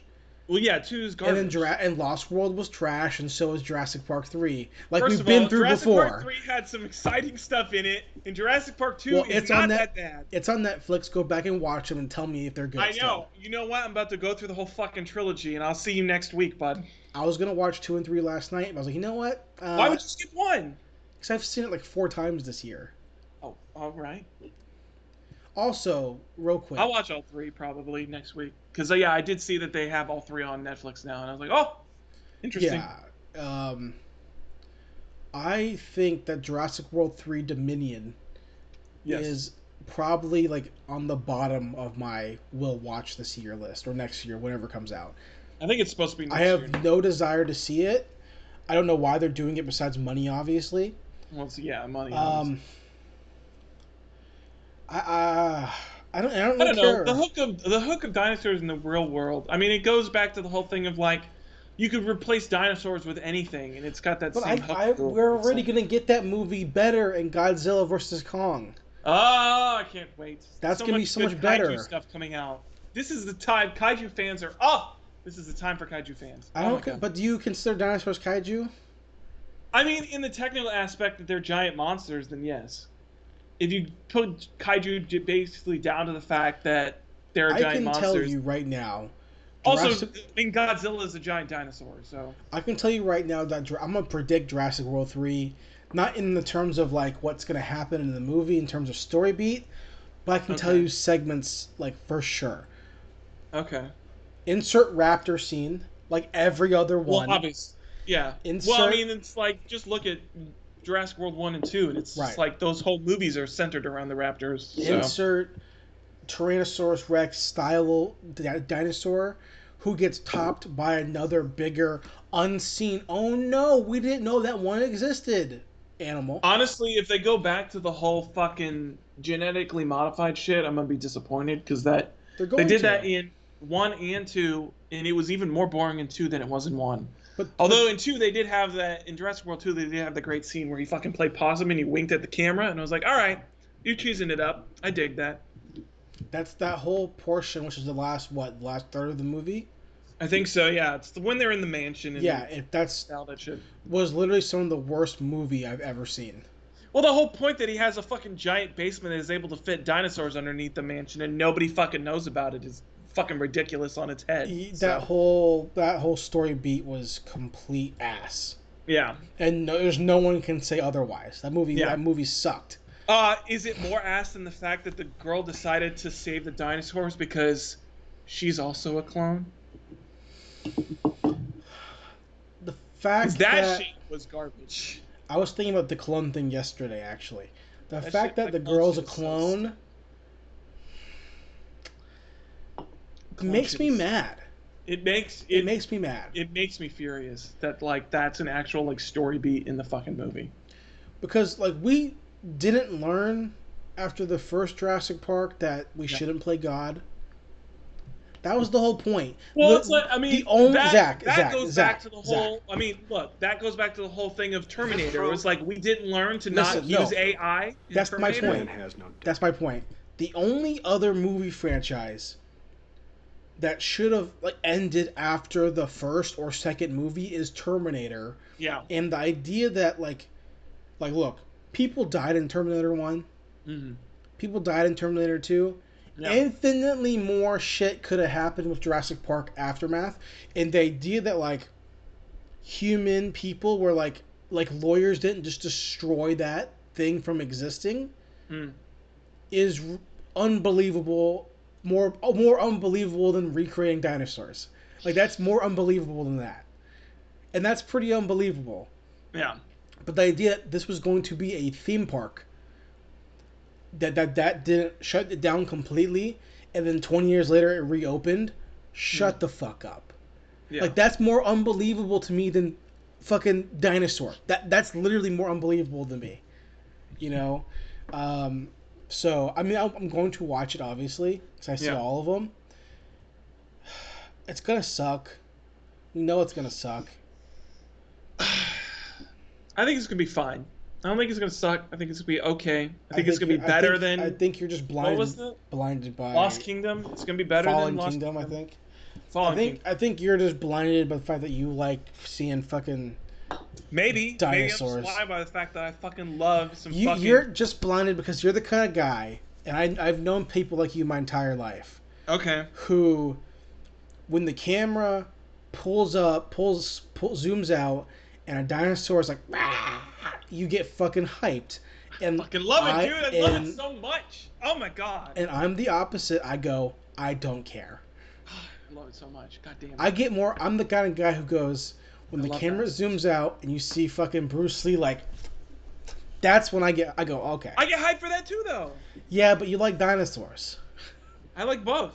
So, but also you like roller coasters, and that means there's a problem. I do love roller coasters. Look here, look. I mean, it's just I love roller coasters. I love dinosaurs. I won't apologize for that. That's fine. I won't apologize for the way I live my life, Jason. I'm not saying you should, man. I mean, live your life the way you want to live it. Also, speaking of fucking kaijus. Jaws is not a kaiju.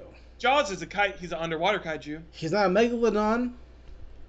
He's a shark. First of all, Jason Statham fucking beat up a megalodon with his fucking fist in that That's a kaiju. So not the Jaws thing.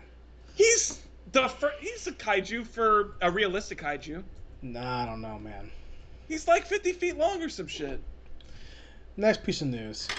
We got one! All right. Seth Rogan is making a TMNT movie. Okay. And in an interview, he came out and was I'm paraphrasing this, but I'm a lifelong fan of TMNT, and I want the teenage part of it to be kind of more, pushed to the forefront, versus the ninja part. And I think that's a really dumb statement because there's definitely been the 2012 cartoon has definitely focused on the teenage part of it. There's definitely been a focus on the teenage part of it, but I get what he's saying. Yeah. I don't necessarily love that he's the guy making a TMNT movie. I never watched Preacher, so I don't know how much he's willing to really, like, I don't know if he's the kind of guy who's like, I enjoy this property, I actually enjoy the property, so I'm going to adapt it the way that I think it should be. I just know that I don't want any of Seth Rogan to seep into this movie.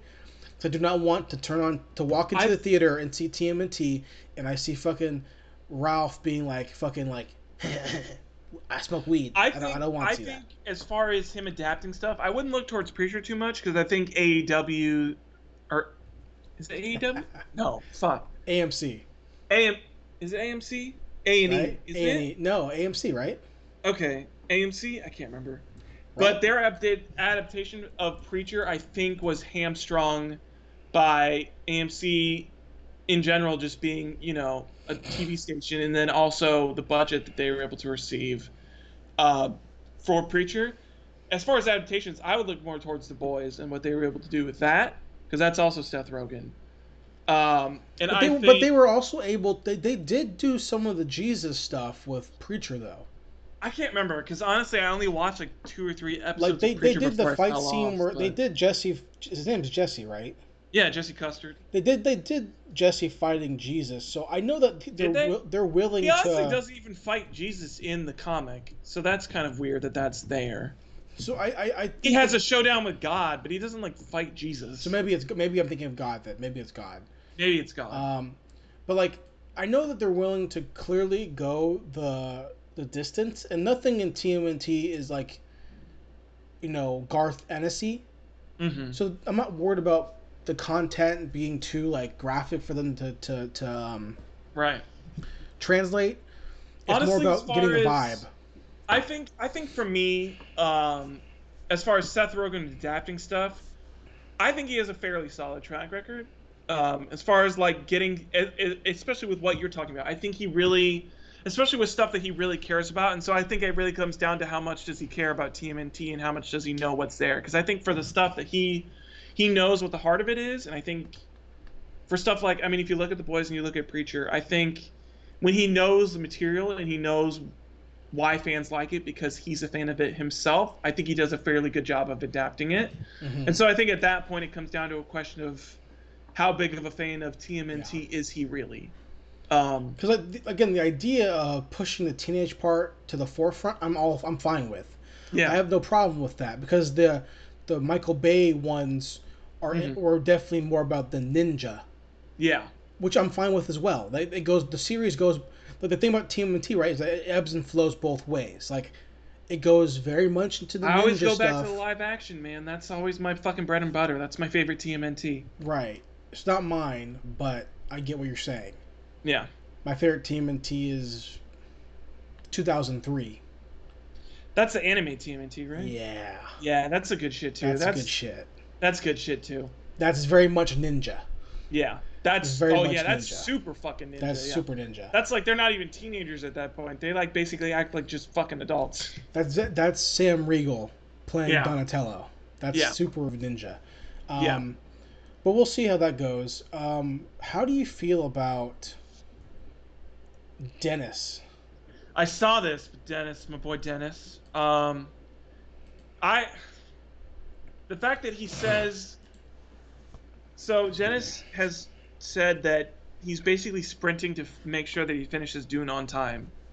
I don't want him to use that phrasing. I would prefer, if he feels like he's sprinting to finish it, I would prefer that he just delays it. Because I feel like Dune is already a property that not a lot of people are, as far as the general population is concerned, are not on board with it initially. So I would rather you take your time and make sure that it's a good movie instead of trying to sprint and finish it on the suggested due date. I'd rather you just delay it and be like, hey, COVID stuff is happening, which is why he said that they're sprinting. We're going to have to take some more time to make sure that it's a product and an adaptation that is faithful in what the fans are looking for and is something that everybody can enjoy. the fact that he says that he's sprinting to try to finish it does not give me good vibes. I'll say that. Yeah, I think anytime that is kind of like sprint, rush come to mind together as synonyms. Anytime, like if you're just editing, okay. If you're still working on special effects, CGI stuff, that makes me worried. If you're still shooting stuff, that's even worse. Did he actually clarify what they're doing at this point? Don't think so. I don't think so. I don't know. It said they're in post-production. So that's all going to be special effects, cutting, all that kind of jazz. Yeah. I'm definitely a little more... Yeah, it says here, the quote is, finish elements of the movie like VFX and the editing. So I'm less worried about rushing those, because you can get those done on a crank, on a what's it called? A crunch. A crunch. Yeah. A crank. You can get those on a crunch time. But with a property that's been already so like disliked in the film realm, I would really expect them to like just tenet it and be like, okay, we're gonna just kind of calm down, do what we gotta do, make it a good, because it's not like it's a like if Dune, as someone who's never read Dune but knows enough about the context of Dune, if Dune was like, I don't know, Transformers, where it's pretty straightforward. It should be generally robots fighting. Yeah. It's not that though. It's like super political, super space opera-y, super metaphysical, philosophy-based stuff. So like you don't want to rush those things, because if you put out the last movie again, it's never going to happen after that again. No. Like, it's never going to happen again. Well, I mean, the only reason that he's getting it off the ground in the first place is because he's Dennis, and he's done so much... He's done so much cool shit. Right. Everybody's like, oh, he can do Dune. But yeah, if he's going to rush it out... Yeah, feels like because there's no other director who has, like, the sci-fi pedigree to make that movie currently. Maybe, I could say maybe Alex Garland, maybe, but, like... Even him, he has, what, 3 to his name right now? I don't know. He's got some TV stuff though too. Ex Machina. Obviously, he wrote 28 Days Later. Obviously, Annihilation. Yeah, he did Dread. Did he write Dread? Let's look. Director Ex Machina, Annihilation, Devs. Yeah. He wrote Dread, 28 Days Later, and Sunshine. Okay. So even him, like, Hollywood would give it the shot, obviously. But I look at Annihilation and go, well, I don't know what that movie was about, so I can't even tell you to give. It's about some weird alien shit, man. I can't even tell you to give him this giant space opera and trust him with it. I don't think so. Okay. Because Annihilation was a movie about 2 people, and I don't know what the fuck happened. So you're gonna give him a book series that has like how many characters? And I think Dennis is obviously the better pick still, obviously. I mean, yeah, clearly Dennis is the better pick for sure, but like Dennis even has an enemy. They're like, yeah, don't tell people what the spider meant. Yeah. Like he knows what it means. He's like, just don't tell him. Which could be bullshit. It could be like, I don't know what it means. But he's like, Jake, don't tell no one. Yeah. Again, it could be a ploy to be like, hey, actually, I have no idea what the fuck it means, but I'm assuming he does because it's Dennis. Yeah. What's next, Zach? Next up on the plate, Excellent. Jason. This is a big week. Big week for fighting games. A lot of stuff happened. Okay. I have seen none of this, so it's all on you to explain it to me. Okay, so I mean, we talked about a little bit of the Fighter Roundtable last week, but this week, Capcom had their own summer update for Street Fighter V, which is, I guess this is the official last season, even though I think technically the last season of characters was supposed to be the last one, but this is like the official last season of characters, I think, because I mean PS5's coming out, so they're gonna have a new game for the PS5. But this is carrying into the PS5.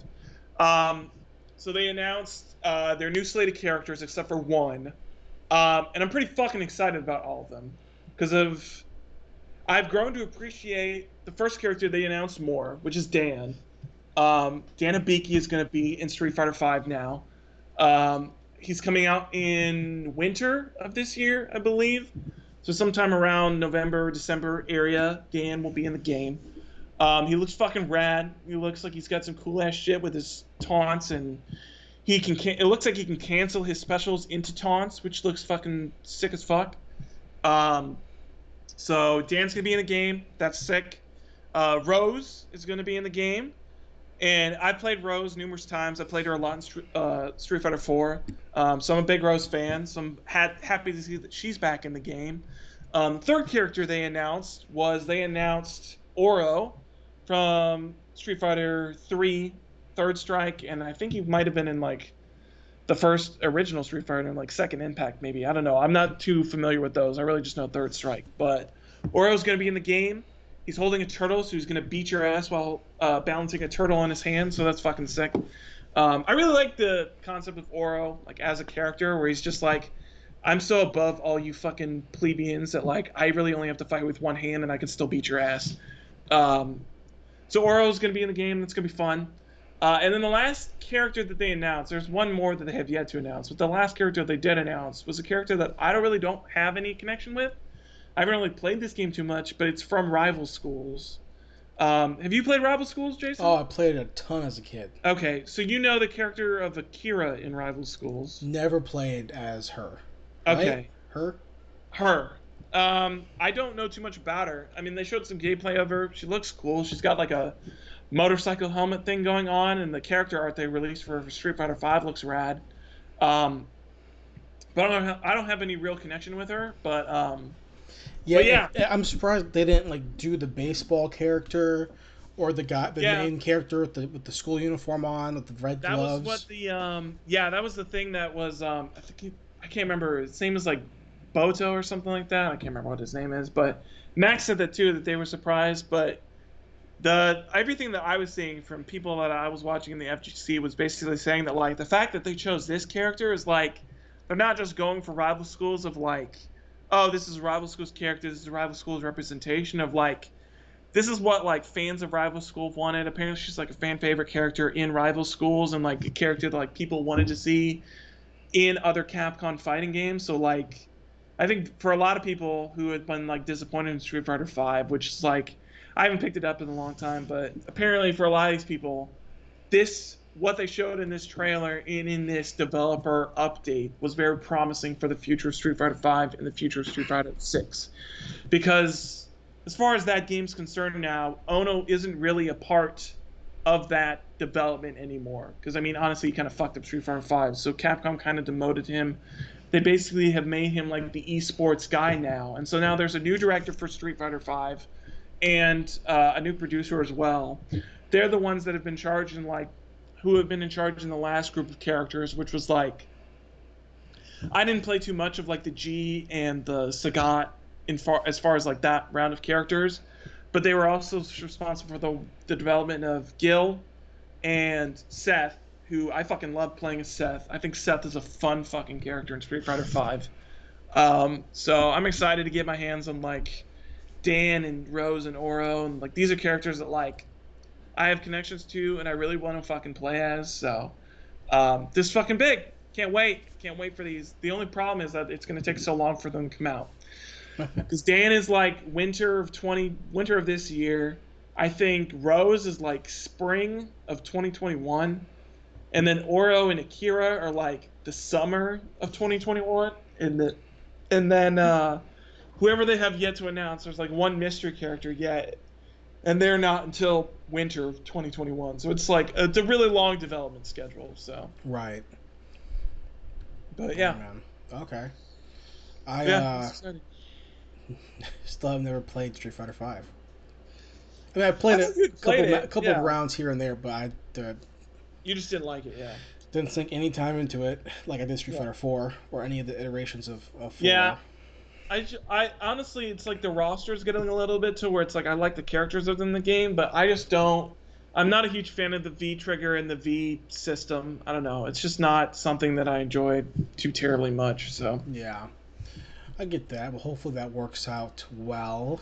yeah, Zach, how do you feel about Mulan coming to Disney Plus, but you have to pay $30? this shit is some fucking bullshit. We were talking about this in our newsroom, because I think this happened like Wednesday or Thursday. It was like when everybody started seeing this, and it was like a whole. Look, I get the releasing stuff on demand. Trolls did it. I don't get it releasing it on Disney Plus where I already have to pay $30 when I'm already paying for Disney Plus. Yeah. Because at least with Trolls, it was like, oh, you can just pay for Trolls outright. You don't have to pay for like some separate streaming service. Mm-hmm. I don't know. It feels like Disney being fucking jackasses. Like, why would I pay $30 when I Yeah. would just wait 3-4 months to get it with my regular annual fee, monthly Yeah. fee? I'm also not that excited about Mulan in general, so it's like I don't know. I don't know why this is the game that you're like gonna hinge this new business model on. I get it, you make money, but the idea that you want people to pay in addition to their already fee, like their fee that they already have, Mm-hmm. blows my mind. Yeah. And that I get people are going to do it. I think that Mulan looks fine. It looks like a kung fu wuxia movie. Yeah. And I'm fine with that. But the idea that you want me to pay $30 for something I know I'm gonna get, like, if it was like on, like with Trolls or whatever, or like Scooby Doo, where you don't know where it's gonna go. Like it comes on Amazon, you can rent it through Amazon or whatever the fuck, or other services. You don't know. Also, those movies are cheaper. Right. Where it's like Trolls was like $20, which I feel like is a reasonable price for a new But movie. it's not like we don't know where it was gonna go. I don't know that Trolls was gonna go to Amazon Prime. I don't know if it was gonna go Netflix. Yeah. I know where Mulan's gonna go. Yeah. The service that you're telling me to pay, I'm gonna get it anyways. Yeah. So that I'm gonna pay $30 to watch it now or wait 5, 6, 7 a year. Why would I do that? Yeah. I'll just wait till it comes out to be the fee that I'm already paying. It makes no sense. Yeah. To me, it shows exactly, and this ties into what the AMC CEO says. I'm paraphrase this. Yeah. That the AMC CEO says that we survived coronavirus, and all they have to do is get back to work. You couple this with what Disney is doing with Mulan, and it is such a obvious sign that the movie theater industry is dying. Yeah. It is dying the same way that Blockbuster died. Mm-hmm. And I'm not saying that next month, next year. I'm saying within 5 to 10 years. Yeah. We are going to, like we talked before, we are only going to see Avengers in theaters. We are not going to see fucking, insert A24 movie. It's going to be fucking Blockbuster $150 million movies only. Yeah. And it's going to be 2, 3, 4 screens. Mm-hmm. That's it. They're not going to be able to sustain it the same way Blockbuster, Hollywood Video, the same way Redbox can't sustain it. It's going to be the same thing. Yeah. It's just slowly happening, and the fact that people, and it makes me sad, the fact that people are happy to pay money to watch a movie at home. I mean, the thing that gets me is that, like, I don't know. I mean, I'm fine with, like, paying to watch a movie at home because, I mean, I rent stuff from Amazon all the time, but it's like the paying, like. But are they movies that you've seen before? No. Or are you going to pay movies that you've never seen before to watch at home? Because I can't stand it. No, yeah. I mean, it's definitely going to be. If it's a movie that I want to rewatch, I would definitely just, like, buy the Blu-ray or whatever or something like that. But it's like, I mean, for buying, new stuff that I haven't seen before, I don't know. I mean, I think Amazon has the best thing where they've got the rental, so it's like a cheaper deal. It's like basically going to Redbox or something like that. And so I feel like that's a little bit more where I'm willing to shell out, like $4 or $5 to rent a movie. But those movies are movies that have been out for. If you had the option, some of them are newer. If you had the option, you're going to see any movie, I don't care what it is. I'm not saying Tenet, I don't care. Any movie in theater or at home on Amazon Prime. What do you pick? Like same price and everything? Same price. No, I pick the theater every time. Theater every time. Yeah. Theater's $5 more. Yeah. What do you pick? I'd probably still pick the theater. Still pick a theater. Because it's the presentation of the movie. Yeah. You know, you're never going to get the same presentation as a movie theater that you're at your home. Yeah. Unless you're fucking, Christopher Nolan, who you know for sure has like a dedicated fucking theater in his house. Yeah. Or Quentin Tarantino, but like to act like I'm gonna sit on my ass on my couch, and that I'm gonna pay when I pay money. Speaking of more news, Bill and Ted 3 is coming out a week earlier again as original. Fuck yes. It's coming out earlier, so August 28th, I believe. Yeah. But like, I'm gonna pay money to see that movie for sure. By choice, no. It's gonna be in theaters, but like, is any theater around me gonna be open? I don't know. I don't know. I'm gonna pay money to see it because I want to see that movie. Yes. Yeah. But do I regret knowing that I'm not gonna get the same experience? 150%. Yeah. I know it's gonna be different. I know that it's gonna be not as good. I know it's not gonna be. And that's just the further driving the stake into killing the movie theater business. Maybe, yeah. And people are letting it happen, man. People are going to regret this. Like, we don't regret Blockbuster because people want to have instantaneous gratification of seeing movies on Netflix and shit. But people are going to regret when fucking, insert movie company just puts the movie on their TV. I don't know. I feel like people, you and I will regret it, but I feel like a lot of people are a lot more monkey brain than that. And I just feel like they're not even gonna care. I think they will, man. I think that people are gonna regret, like the middle age, not necessarily not like the kids who are young who don't know Blockbuster, right?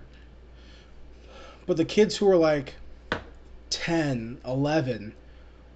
When they get to be 30 or our age and they realize that the theaters are gone, I think that they're going to realize that there was something else that was missing from life. That an experience is gone. Like the same way that I feel about going to Blockbuster.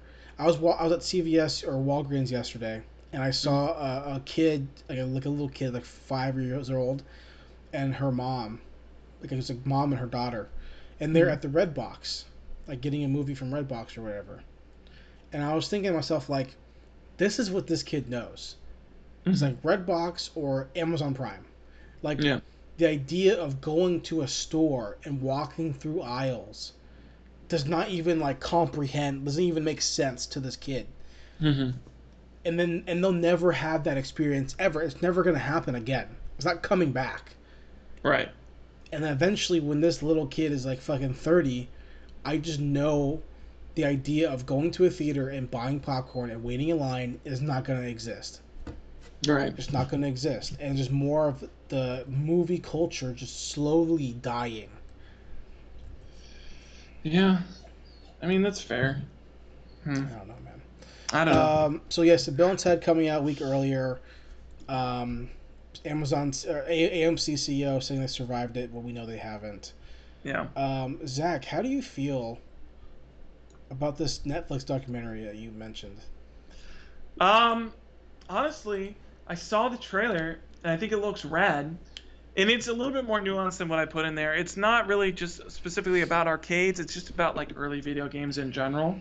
Yeah. Which I'm there for. We've talked about, we're both excited to watch the Midway documentary, and it's more of that type of shit where it's like, golden age of like, Pac-Man, Donkey Kong, all that, the classic video games, we grew up with as kids, and it's like learning about the history of them and, what brought those kind of games to life and stuff like that. I'm excited to get into this. Honestly, this is just the opening sequence to it, so it's really hard to tell where they're actually going from here. But I'm always excited to learn more about like pop culture history and stuff like that. Definitely. I think it's a cool concept. I'm interested to see it.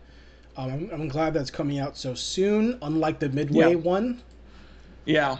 which is I still believe it's undetermined of when I'm gonna be able to see it, which still pisses me off. Yeah. So this is called High Score, right? High Score. Yeah. Excuse me. August, I think it's August 18th, 19th. I think it's 19th. Okay, that's good. I'm down. I'll binge watch it in one day. You know, that's the kind of thing I'm looking forward to. I'm excited. Yeah, I'll definitely probably binge. What else on our news list, man? Let's see what else we've got. I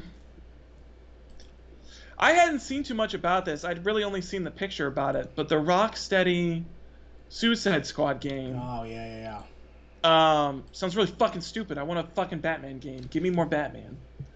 I don't even know. I don't know. I feel like it's gonna. I feel like, especially since they're going through like the Suicide Squad angle, I feel like it's gonna be the fucking Avengers shit, where it's gonna be like that same type of game. I would not be surprised. But also, like, why Suicide Squad? I feel like for me, the thing that I think of with Suicide Squad was that, I mean, you have the movie obviously, and so people have the name set for it, and regardless of how the movie went, I think name recognition wise, I don't know why, but I feel like it left a better taste in its mouth than Justice League for some reason. Yeah, I think so too. So I feel like people have more of a willingness to like go towards that kind of thing. Plus, we already got Batman, and so I think it goes back to the thing where it's like they probably wanted to see like, oh, people like Suicide Squad because of the movie. It's a chance to let people play as a group of anti-heroes in a game, which is, you know, people love their fucking anti-heroes. So how much do you think we're gonna see Harley Quinn? Dude, I wouldn't be surprised if she's on the fucking box. Honestly, I'm more surprised that, like, from the image that they showed, that's more of a tease for Deadshot than it is for Harley Quinn. I expect it's a Harley Quinn thing for sure. I feel like this is gonna... I don't know. I have zero care for this fucking game. Yeah. I mean, I've only played part of the last Arkham one. I played the first half of it. The Batmobile stuff, honestly, got really old for me. That shit fucking... I hated that shit. Sucked, man. I hated that shit. So I that's why I didn't finish the game, because I was so fucking over it. Yeah. No, I didn't finish it either. For the same reason. This makes me so sad that they're not going to do like a Teen Titans game. Yeah, I feel like that would be more interesting, because I feel like that's the other thing, is that I feel like there's more interesting teams in DC. I mean, honestly, rather than Teen Titans, I would just be excited for just the Titans in general. Just like DC New 52, like Nightwing, you got Aqua, or what is he? He's not Aqualad. What the fuck? Tempest, I think is his name. Just like, you know, the older Teen Titans, but older, as like young adults rather than teenagers. But yeah, I don't know. It's just Yeah, I think it's maybe the gameplay will be fun, but I don't know. We'll see. Yeah, well, we will. We can rush through some of these last things before we call it for the day. Okay. Matt Cardona, a.k.a. Zack Ryder, premiered at AEW Dynamite this past week. His tag team partner from WWE, Brian Myers, a.k.a. Kurt Hawkins, premiered at Impact Wrestling a couple weeks before that. So we got a lot of pro wrestlers were let go from WWE. They're premiering, they're debuting at other companies, Impact and AEW being two of the big ones. Okay. John Wick 4 and 5 are going to be filmed back to back, Matrix 2 and 3 style, or Back to the Future 2 and 3 style. I think that they need to call the series after 5. I personally think so.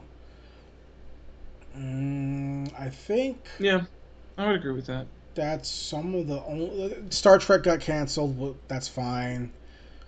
Was this a movie or was this a TV show? I think this was supposed to be the movie, I thought.